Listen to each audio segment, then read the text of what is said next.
Chapter 6, Chicago, Illinois. The first Sunday morning in December was cold, under a low gray sky that promised snow. By afternoon, the first scattered flakes would begin to fall, and by early evening, the city's grimy face and soiled skirts would be temporarily concealed beneath the white pancake makeup and pristine cloak of snow. This night, from the Gold Coast to the slum tenements everywhere in the city, the number one topic of conversation would be the storm. Everywhere, that is, but in the Roman Catholic homes throughout the parish of St. Bernadette's, where they would still be talking about the shocking thing Father Brendan Cronin had done during the early Mass that morning. Father Cronin rose at 5:30 a.m., said prayers, showered, shaved, dressed in cassock and beretta, B-I-R-E-T-T-A, picked up his breviary and left the parish house without bothering to put on a coat. He stood for a moment on the rear porch, breathing deeply of the crisp December air. He was 30 years old, but with his direct green eyes and unruly auburn hair and freckled face, he looked younger than he was. He was 50 or 60 pounds overweight, though not particularly thick in the middle. On him, fat distributed evenly, filling him out equally in face, arms, torso, and legs. From childhood through college until his second year at the seminary, his nickname had been Pudge. Regardless of his emotional state, Father Cronin nearly always looked happy. His face had a natural cherubic aspect, and the round lines of it were not designed for the clear and easy expression of anger, melancholy, or grief.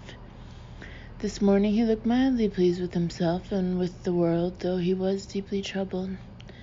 He followed a flagstone path across the yard, past denuded flower beds where the bare earth lay in frozen clumps. He unlocked the door of the sacristy and let himself in. Myrrh and spikenard blended with the scent of the lemon oil furniture polish with which the old church's oak paneling, pews, and other wooden objects were anointed. Without switching on the lights, with only the flickering ruby glow of the sacristy lamp to guide him, Father Cronin knelt at the prie-dieu and bowed his head. In silence, he petitioned the Divine Father to make him a worthy priest. In the past, this private devotion, before the arrival of the sexton and the altar boy, had sent his spirits soaring and had filled him with exultation at the prospect of celebrating Mass. But now, as on most other mornings during the last 4 months, joy eluded him. He felt only a leaden blackness, an emptiness that made his heart ache dully and that induced a cold, sick trembling in his belly. Clenching his jaws, gritting his teeth as if he could will himself into a state of spiritual ecstasy, he repeated his petition, elaborated upon his initial prayers, but still he felt unmoved, hollow. After washing his hands and murmuring Da Domine, Father Cronin laid his beretta on the prie-dieu and went to the vesting bench to attire himself for the sacred celebration ahead. He was a sensitive man with an artist's soul, and in the great beauty of the ceremony he perceived a pleasing pattern of divine order, a subtle echo of God's grace. Usually, when placing the linen amice over his shoulders, when arranging the white alb so that it fell evenly to his ankles, a shiver of awe passed through him, awe that he, Brendan Cronin, should have achieved this sacred office. Usually, but not today, and not for weeks of days before this. Father Cronin put on his amice, passed the strings around his back, then tied them against his breast. He pulled on the alb with no more emotion than a welder getting dressed for work in a factory. 4 months ago, in early August, Father Brendan Cronin had begun to lose his faith. A small but relentless fire of doubt burned within him, unquenchable, gradually consuming all of his long-held beliefs. For any priest, the loss of faith is a devastating process, but it was worse for Brendan Cronin than it would have been for most others. He had never even briefly entertained the thought of being anything but a priest. His parents were devout, and they fostered in him a devotion to the church. However, he had not become a priest to please them. Simply, as trite as it might sound to others in this age of agnosticism, he had been called to the priesthood at a very young age. Now, though faith was gone, his holy office continued to be the essential part of his self-image. Yet he knew he could not go on saying Mass and praying and comforting the afflicted when it was nothing but a charade to him. Brendan Cronin placed a stole around his neck. As he pulled on the chasuble, the courtyard door to the sacristy was flung open, and a young boy burst into the room, switching on the electric lights that the priest had preferred to do without. "Morning, Father." "Good morning, Carrie. How are you this fine morning?" Except that his hair was much redder than Father Cronin's, Carrie McDevitt might have been the priest's blood relative. He was slightly plump, freckled, with green eyes full of mischief. "I'm fine, Father, but it's sure cold out there this morning. Cold as a witch's—" "Oh, yes? Cold as a witch's what?" "Refrigerator," the boy said, embarrassed. "Cold as a witch's refrigerator, Father, and that's cold." If his mood had not been so bleak, Brendan would have been amused by the boy's narrow avoidance of an innocent obscenity, but in his current state of mind he could not summon even a shadow of a smile. Undoubtedly, his silence was interpreted as stern disapproval, for Carrie averted his eyes and went quickly to the closet, where he stowed his coat, scarf, and gloves, and took his cassock and surplice from a hanger. Even as Brendan lifted the maniple, kissed the cross in its center, and placed it on his left forearm, he felt nothing. There was just that cold, throbbing, hollow ache where belief and joy had once existed. As his hands were occupied with that task, his mind drifted back to a melancholy recollection of the exuberance with which he had once approached every priestly duty. Until last August, he never doubted the wisdom of his commitment to the church. He had been such a bright and hard-working student of both mundane subjects and religion that he had been chosen to complete his Catholic education at the North American College in Rome. He loved the holy city, the architecture, the history, and the friendly people. Upon ordination and acceptance into the Society of Jesus, he had spent 2 years at the Vatican as an assistant to Monsignor Giuseppe Orbella, chief speechwriter and doctrinal advisor to His Holiness the Pope. That honor could have been followed by a prized assignment to the staff of the Cardinal of the Chicago Archdiocese, but Father Cronin had requested instead a curacy at a smaller, medium-sized parish like any young priest. Thus, after a visit to Bishop Santa Fiore in San Francisco, (an old friend of Monsignor Orbella's), and after a vacation during which he drove from San Francisco to Chicago, he had come to St. Bernadette's, where he had taken great pleasure in even the most ordinary day-to-day chores of a curate's life, and with never a regret or doubt. Now, as he watched his altar boy slip into a surplice, Father Cronin longed for the simple faith that had for so long comforted and sustained him. Was it gone only temporarily, or had he lost it forever? When Carrie was dressed, he led the way through the inner sacristy door into the sanctuary of the church. Several steps beyond the door, he evidently sensed that Father Cronin was not coming after him, for he glanced back, a puzzled look upon his face. Brendan Cronin hesitated. Through the door, he had a side view of the towering crucifix on the back wall and the altar platform straight ahead. This holiest part of the church was dismayingly strange, as if he were seeing it objectively for the first time, and he could not imagine why he had ever thought of it as sacred territory. It was just a place like any other. If he walked out there now, if he went through the familiar rituals and litanies, he would be a hypocrite. He would be defrauding everyone in the congregation. The puzzlement on Carrie McDevitt's face had turned to worry. The boy glanced out toward the pews that Brendan Cronin could not see, then looked again at his priest. How can I say Mass when I no longer believe? Brendan wondered, but there was nothing else to be done. Holding the chalice in his left hand with his right hand over the burse and veil, he kept the sacred vessel close to his breast and followed Carrie at last into the sanctuary, where the face of Christ upon the cross seemed for a moment to gaze at him accusingly. As usual, less than 100 people were in attendance for the early service.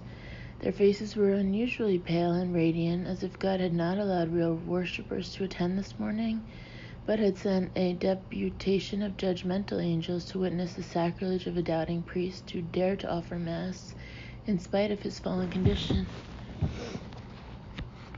As the Mass progressed, Father Cronin's despair deepened. From the moment he spoke the Introibo ad altare Dei, each step of the ceremony compounded the priest's misery. By the time Carrie McDevitt transferred the missal from the epistle to the gospel side of the altar, Father Cronin's despondency was so heavy that he felt crushed beneath it. His spiritual and emotional exhaustion were so profound that he could barely lift his arms, could hardly find strength to focus on the gospel, and mutter the lines from the sacred text. The faces of the worshippers blurred into featureless blobs. By the time he reached the canon of the Mass, Father Cronin could barely whisper. He knew that Carrie was gaping at him openly now, and he was sure that the congregation was aware that something was wrong. He was sweating and shaking. The awful grayness in him grew darker now, swiftly turning to black, and he felt as if he were spiraling down into a frighteningly dark void.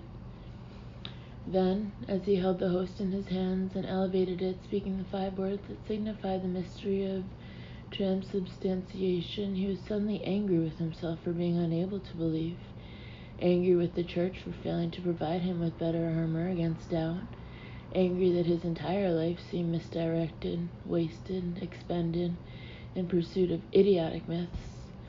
His anger churned, heated up, reached the boiling point, was transformed into a steam of fury, a blistering vapor of rage. To his astonishment, a wretched cry burst from him, and he pitched the chalice across the sanctuary. With a loud clank, it struck the sanctuary wall, spraying wine, rebounded, bounced off a statue of the Blessed Virgin, and clattered to a stop against the foot of the podium at which he had not long ago read from the Gospels. Carrie McDevitt stumbled back in shock, and in the nave 100 people gasped as one, but that response had no effect on Brendan Cronin. In a rage that was his only protection against suicidal despair, he flung one arm wide and swept a P-A-T-E-N, of communion wafers to the floor. With another wild cry, half anger and half grief, he thrust his hand under his chasuble, tore off the stole that lay around his neck, and threw it down, turned from the altar and raced into the sacristy. There, the anger departed as suddenly as it had come, and he stopped and stood there, swaying in confusion. It was December 1. Chapter 7, Laguna Beach, California. That first Sunday in December, Dom Corvasis had lunch with Parker Fane on the terrace at Las Brisas, in the shade of an umbrella table overlooking the sun-dappled sea. The good weather was holding well this year. While the breeze brought them the cries of gulls, the tang of the sea, and the sweet scent of star jasmine that was growing nearby, Dominic told Parker every embarrassing and distressing detail of his escalating battle with somnambulism. Parker Fane was his best friend, perhaps the only person in the world with whom he could open up like this, though on the surface they seemed to have little in common. Dom was a slender, lean-muscled man, but Parker Fane was squat, burly, beefy. Beardless, Dom went to the barber for a haircut every 3 weeks, but Parker's hair was shaggy and his beard was shaggy and his eyebrows bristled. He looked like a cross between a professional wrestler and a beatnik from the 1950s. Dom drank little and was easily intoxicated, while Parker's thirst was legendary and his capacity prodigious. Although Dom was solitary by nature and slow to make friends, Parker had the gift of seeming like an old acquaintance just an hour after you first met him. At 50, Parker Fane was 15 years older than Dom. He had been rich and famous for almost a quarter of a century, and he was comfortable with both his wealth and fame, utterly unable to understand Dom's uneasiness over the money and notoriety that was beginning to come his way because of Twilight in Babylon.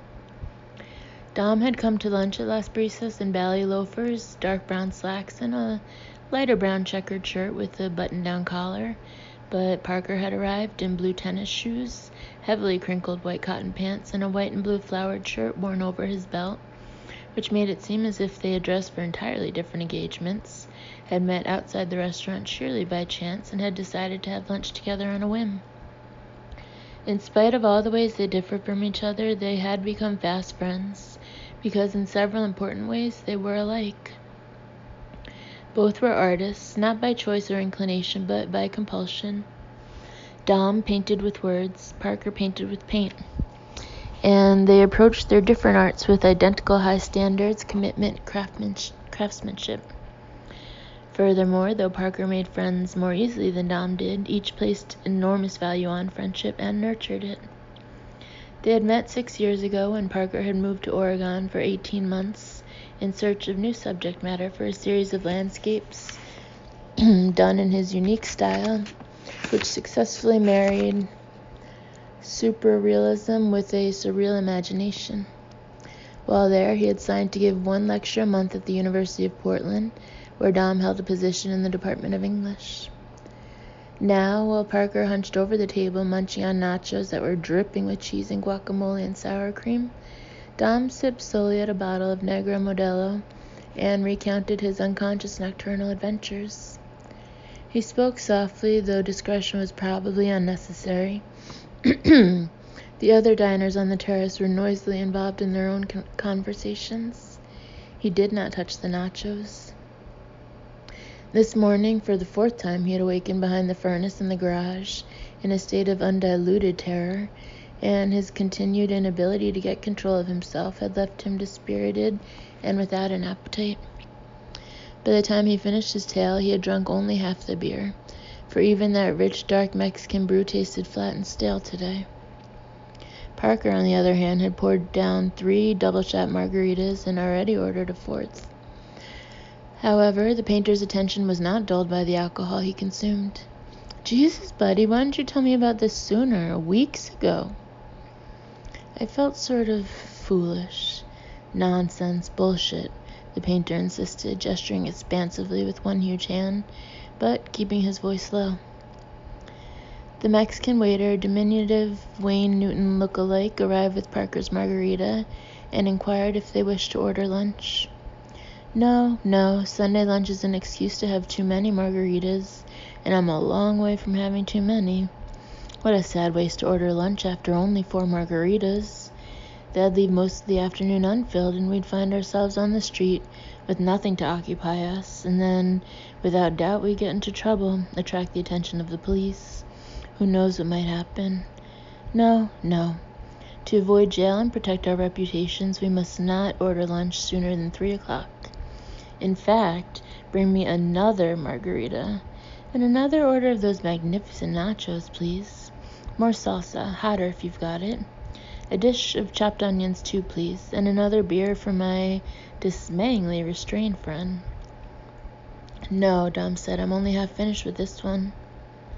That's what I meant by dismayingly restrained, you hopeless Puritan. You've sucked at that one so long it must be warm. Ordinarily, Dominic would have leaned back and enjoyed Parker Fane's energetic performance. The painter's ebullience, his unfailing enthusiasm for life, was invigorating and amusing. Today, however, Dom was so troubled that he was not amused. As the waiter turned away, a small cloud passed over the sun, and Parker leaned in farther, until the suddenly deeper shadow beneath the umbrella, returning his attention to Dominic as if he had read his companion's mind. All right, let's brainstorm. Let's find some sort of explanation and figure out what to do. You don't think the problem's just related to stress, the upcoming publication of your book? I did, but not anymore. I mean, if the problem was just a mild one, I might be able to accept that career worries lay behind it. But Jesus, my concerns about Twilight just aren't great enough to generate behavior this unusual. this obsessive, this crazy. I go walking almost every night now, and it's not just the walking that's weird. The depth of my trance is incredible. Few sleepwalkers are as utterly comatose as I am, and few of them engage in such elaborate tasks as I do. I mean, I was attempting to nail the window shut, and you don't attempt to nail your window shut just to keep out your worries about your career. You may be more deeply worried about Twilight than you realize. No, it doesn't make sense. In fact, when the new book continued to go well, my anxiety about Twilight started fading. You can't just sit there and honestly tell me you think all this middle-of-the-night lunacy springs from just a few career worries. No, I can't, Parker agreed. I crawl into the backs of those closets to hide, and when I wake up behind the furnace when I'm still half asleep, I have the feeling that something's stalking me, searching for me, something that'll kill me if it finds my hidey hole. A couple of mornings I woke up trying to scream but unable to get it out. Yesterday I woke up shouting, "Stay away, stay away, stay away." And this morning the knife. Knife? Parker said. You didn't tell me about a knife. Woke up behind the furnace, hiding again. Had a butcher's knife. Had removed it from the rack in the kitchen while I was sleeping. For protection? From what? From whoever's stalking me. And who is stalking you? Dom shrugged. Nobody that I'm aware of. I don't like this. You could have cut yourself, maybe badly. That's not what scares me the most. So what scares you the most? Dom looked around at the other people on the terrace. Though some had followed Parker Fane's bit of theater with the waiter, no one was now paying the least attention to him or Dominic. What scares you the most? Parker repeated. That I might cut someone else. Incredulous, Fane said, You mean take a butcher's knife and go on a murdering rampage in your sleep? No chance. He gulped his margarita. Good heavens, what a melodramatic notion. Thankfully, your fiction is not quite so sloppily imagined. Relax, my friend, you're not the homicidal type. I didn't think I was the sleepwalking type either. Oh, bullshit, there's an explanation for this. You're not mad. Madmen never doubt their sanity. I think I'm going to have to see a psychiatrist, a counselor of some kind, and have a few medical tests. The medical tests, yes, but put a hold on the psychiatrist. That's a waste of time. You're no more neurotic than psychotic.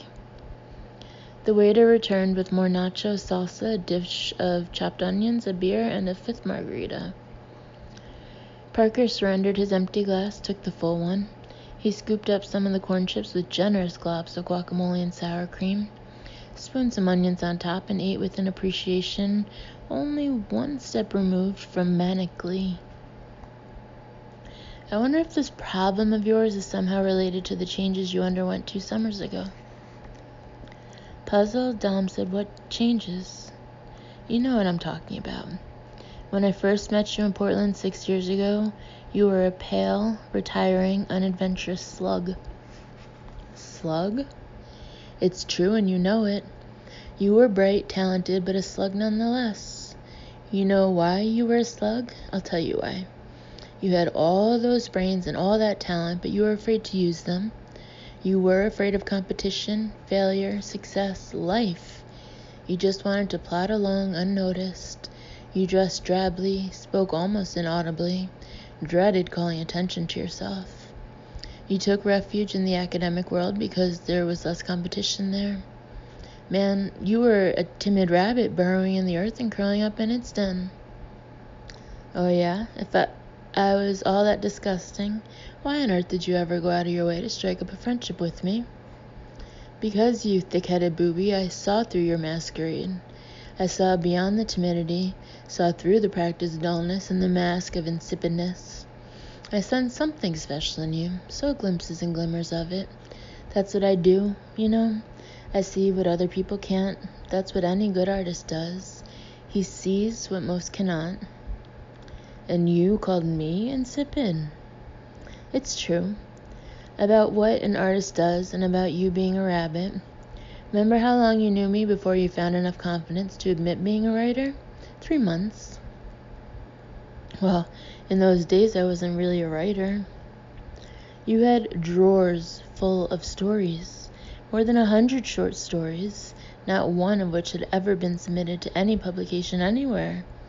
Not just because you were afraid of rejection, you were afraid of acceptance too, afraid of success. How many months did I have to hammer at you till you finally sent a couple to market? I don't remember. I do. 6 months. I wheedled and cajoled and demanded and pushed and nagged until you broke down and started submitting stories. I'm a persuasive character, but prying you out of your rabbit hole was almost beyond even my formidable talent for persuasion. With an almost obscene enthusiasm, Parker scooped up dripping masses of nachos and stuffed himself. After slurping his margarita, he said, "Even when your short stories started selling, you wanted to stop. I had to push you constantly. Oh, and after I left Oregon and came back here, when I left you on your own again, you only continued to submit stories for a few months. Then you crawled back into your rabbit hole." Dom did not argue because everything the painter said was true. After leaving Oregon and returning to his home in Laguna, Parker continued to encourage Dom through letters and phone calls, but long-distance encouragement was insufficient to motivate him. He'd convinced himself that, after all, he was not a writer worthy of publication, in spite of more than a score of sales he'd racked up in less than a year. He stopped sending his stories to magazines and quickly fabricated another shell to replace the one Parker had helped him break out of. Though he was still compelled to produce stories, he reverted to his previous habit of consigning them to his deepest desk drawer with no thought of marketing them. Parker had continued to urge him to write a novel, but Dom had been certain that his talent was too humble and that he was too lacking in self-discipline to tackle such a large and complex project. He tucked his head down once more, spoke softly, walked softly, and tried to live a life that was largely beneath notice. But the summer before last, all of that changed, Parker said. Suddenly you throw away your teaching career. You take the plunge and become a full-time writer. Almost overnight, you change from an accountant type to a risk-taker, a bohemian. Why? You've never been clear about that. Why? Dominic frowned, considered the question for a moment, and was surprised that he had not thought about it much before this. I don't know why, I really don't. At the University of Portland, he had been up for tenure, had felt that he would not be given it, and had grown panicky at the prospect of being cast loose from his sheltered moorings. Obsessed with keeping a low profile, he had faded too completely from the notice of the campus movers and shakers, and when the time arrived for the tenure board to consider him, they had begun to question whether he had embraced the university with sufficient enthusiasm to warrant a grant of lifetime employment. Dom was enough of a realist to see that if the board refused tenure, he would find it difficult to obtain a position at another university, for the hiring committee would want to know why he had been turned down at Portland. In an uncharacteristic burst of self-promotion, hoping to slip out from under the university's axe before it fell, he applied for positions at institutions in several western states, emphasizing his published stories because that was the only thing worth emphasizing.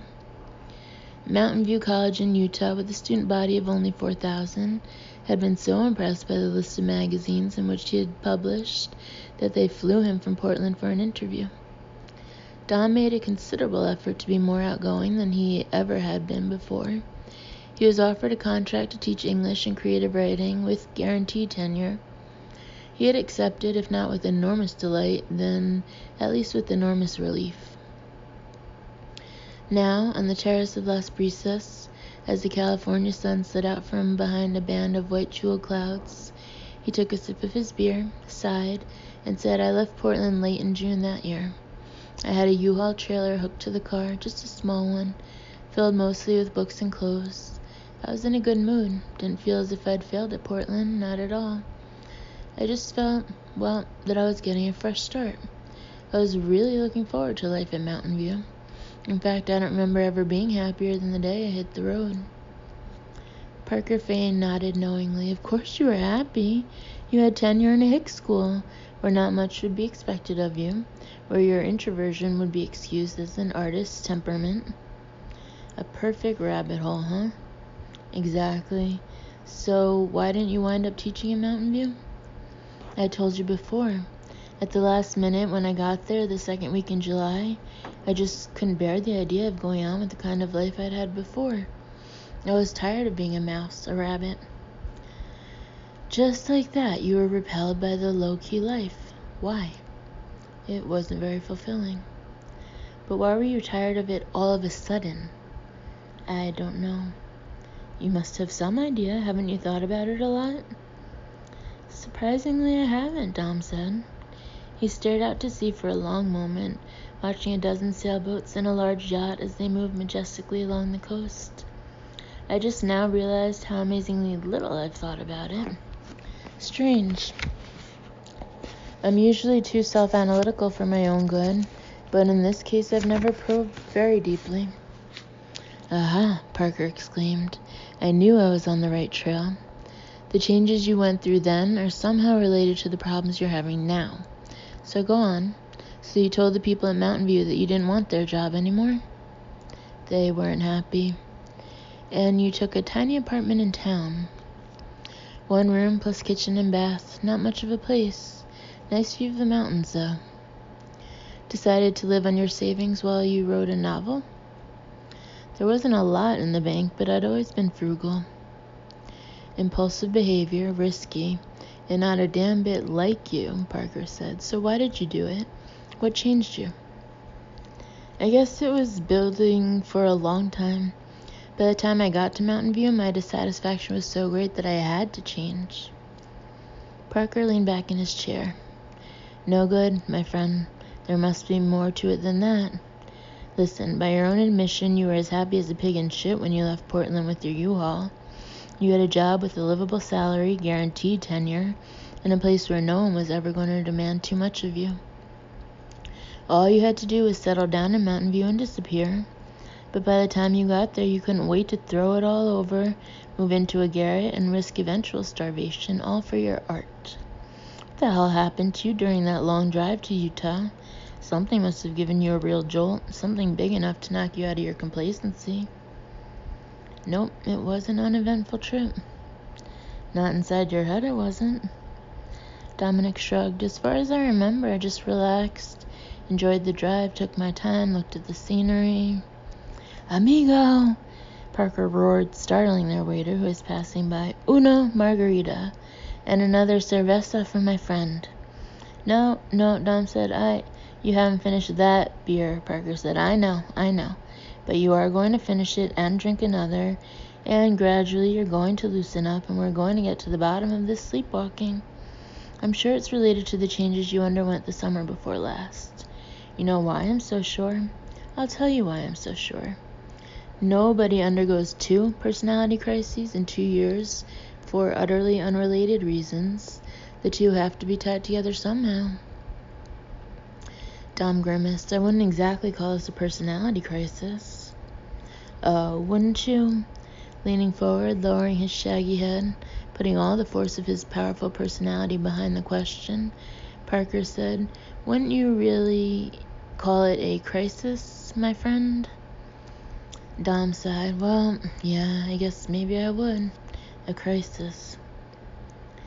They left Las Brisas late that afternoon without arriving at any answers. That night when he went to bed, he was filled with dread, wondering where he would find himself in the morning. And in the morning, he virtually exploded out of sleep with a shrill scream and found himself in total claustrophobic darkness. Something had hold of him, something cold and clammy and strange and alive. He struck out blindly, flailed and clawed, twisted and kicked, freed himself, scrambled away in panic, through the cloying blackness on his hands and knees, until he collided with a wall. The lightless room reverberated with thunderous pounding and shouting, an unnerving cacophony, the source of which he could not identify. He scrambled along the baseboard until he came to a junction of walls, where he put his back into the corner and faced out upon the lightless chamber, certain that the clammy creature would leap on him from the gloom. What was in the room with him? The noise grew louder, shouting, hammering, a crash followed by a clatter-rattle of wood, more shouting, and another crash. Still groggy from sleep, his senses distorted by hysteria and excess adrenaline, Dom was convinced that the thing from which he had been hiding had at last come for him. He had tried to fool it by sleeping in closets and behind the furnace, but tonight it would not be deceived. It meant to have him. He could hide no longer. The end had come. From the darkness, someone or something shouted his name. Dom! And he realized that someone had been calling to him for the last minute or two, maybe longer. Dominic, answer me! Another shuddering crash, the brittle crack of splintering wood. Huddling in the corner, Dom finally woke completely. The clammy creature had not been real, a figment of a dream. He recognized the voice calling to him as that of Parker Fane. Even as the residual hysteria of his nightmare subsided, another crash, the loudest of all, generated a chain reaction of destruction.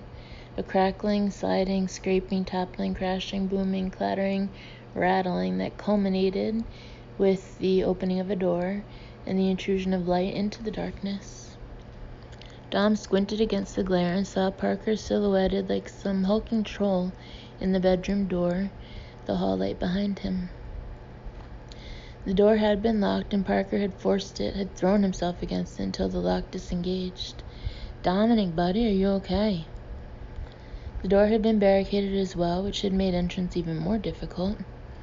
Dom saw that in his sleep he had evidently moved the dresser in front of the door, had stacked the 2 nightstands atop the dresser, and had put the bedroom armchair in front of it. Those overturned pieces of furniture now lay on the floor in a jumbled heap. Parker stepped into the room. Buddy, are you all right? You were screaming. I could hear you clear out in the driveway. A dream. Must have been a Lulu. I can't remember what it was, Dom said, remaining on the floor, in the corner, too exhausted and weak-kneed to get up. You're a sight for sore eyes, Parker, but what on earth are you doing here? Parker blinked. Don't you know? You phoned me not more than 10 minutes ago. You were shouting for help. You said they were here and were going to get you. Then you hung up. Dom felt humiliation settle over him as if it were a painful burn. Ah, so you did make the call in your sleep, the painter said. Thought as much. You sounded not yourself. Maybe I should have called the police, but I suspected the sleepwalking thing. Knew you wouldn't want it brought into the open in front of strangers, a bunch of cops. I'm out of control, Parker. Something's snapping inside me. That's enough of that crap. I won't listen to any more of it. Dom felt like a helpless child. He was afraid he was going to cry. He bit his tongue, squeezed back the tears, cleared his throat, and said, What time is it? A few minutes after 4, middle of the night. Parker looked toward the window and frowned. Following the other man's gaze, Dom saw that the draperies were drawn tight shut and that the highboy had been moved in front of the window, barring entrance by that route. He had been busy in his sleep. Oh, Christ, Parker said, moving to the bed, where he stopped, a vivid expression of shock on his broad face. This is no good, my friend. This is no good at all. Holding on to the wall, Dom rose shakily to his feet to see what Parker was talking about. But when he saw it, he wished he had remained on the floor.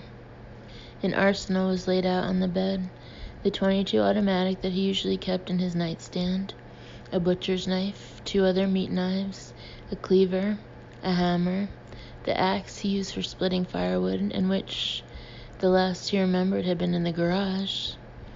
Parker said, What were you expecting, a Soviet invasion? What frightens you so? I don't know, something in my nightmares. So what do you dream about? I don't know. You can't remember any of it? No, he shivered again, violently. Parker came to him, put a hand on his shoulder. You better take a shower, get dressed. I'll start rustling up some breakfast, okay? Then I think we'd better pay a visit to that doctor of yours as soon as his office opens. I think he's got to take a second look at you. Dominic nodded. It was December 2nd.